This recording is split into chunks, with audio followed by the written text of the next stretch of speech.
जब जीव को मनुष्य शरीर में जन्म लेना होता है तो प्रकृति में वर्षा के साथ आता है, प्रकृति में वर्षा के साथ आया और फसल में मूली गाजर गेहूं अन्न इनमें वो जीव प्रवेश करता है और उसे माता पिता दोनों पाते हैं। तो सप्तम धातु वीर के रूप में परिणित होता है जीव। वो वीर कण के रूप में माता के उदर में जब प्रवेश करता है तो एक रात्रि में मां का और पिता का दोनों का वो जो वीर मिलता है, उस रज और वीर के मिलने से एक कलल सा बनता है। 5 रात्रि व्यतीत होने के बाद एक बुदबुदा सा बनता है। 10 रात्रि व्यतीत होने के बाद एक बेर की सी आकृति होती है। फिर उसके बाद उसमें धीरे धीरे मांस पेशियां बढ़ने लगती हैं। 1 महीने में उसके सिर निकल आता है, 2 महीने में हाथ पांव अंगों का विभाग होता है, तीसरे महीने में नख रोम अस्थि चर्म स्त्री पुरुष के चिन्ह प्रकट हो जाते हैं, 4 महीने में मांसादि सातों धातुएं प्रकट हो जाती है, 5वें महीने में चेतना जागृत हो जाती है। जैसे अपने चेतना, ऐसे 5वें महीने में गर्भस्थ शिशु की चेतना जागृत हो गई। जीव है पर चेतना 5 महीने बाद मां के गर्भ में जागृत। अवश्य भूख लगती है, प्यास लगती है, वहां की तापमयी जलन पीड़ा, छोटे छोटे कीड़ों के द्वारा काटना, 6ठे मास में झिल्ली से लपटा हुआ मां की दाहिनी कोख में कीड़े की तरह तड़पता है। उस समय माता को कड़वे और खट्टे पानी की लालसा होती है, जिससे उसके अंगों में जाकर भयंकर जलन होती है। यह है भोग। वो कृमि कीड़े की तरह तड़पता है। मलमूत्र के गड्ढे में बीच में झिल्ली में बना हुआ वो जीवात्मा सुकुमार तो होता है, वहां के कीड़े उसे नोचते छोटे छोटे, वो तड़पता है। माता प्रसन्न होती कि जब बच्चा हिलता है, बोले है उसकी दुर्गति हो रही, वहां भयंकर कष्ट पा रहा है। ऐसा क्लेश होता है कि क्षण क्षण में बेहोश होता रहता है। माता के खाए हुए कड़वे तीखे गरम नमकीन रूखे खट्टे यही पदार्थ पाने की इच्छा होती है माता, क्योंकि उसको भोग भोगना है। उसके कोमल शरीर में भयानक पीड़ा होती है जब माता ऐसे पदार्थ खाती है।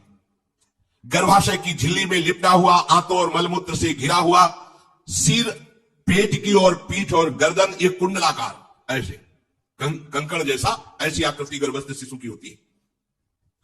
पिंजड़े में बंद पक्षी के समान पराधीन, ना तो वो हिल डुल सकता है ना बोल सकता है, बड़ा असमर्थ दुख को भोग रहा है, चेतना पूरी है। इसी समय भगवान द्रवित होकर उसे ज्ञान देते हैं, गर्भस्थ शिशु को, सबको।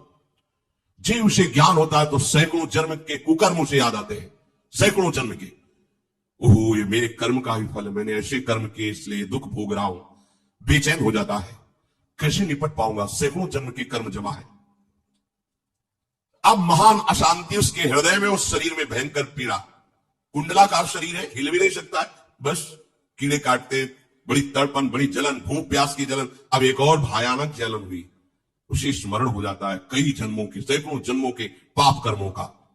7वां महीना आरंभ हुआ कि ज्ञान का उन्मेष हो गया। अब प्रसूति वायु से चला रही है, तड़पता है वो।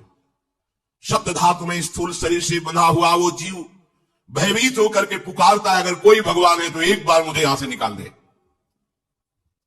वो विनय करता है भगवान से,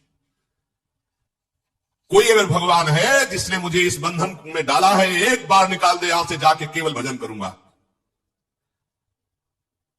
जीव कहता, जंतुरुवाच, जीव भगवान को पुकारता है, मैं बड़ा नीच अधम हूं। भगवान, आपने जो मुझे गति दिखाई है तो मेरे कर्म के अनुसार ही है, आपका इसमें कोई दोष नहीं।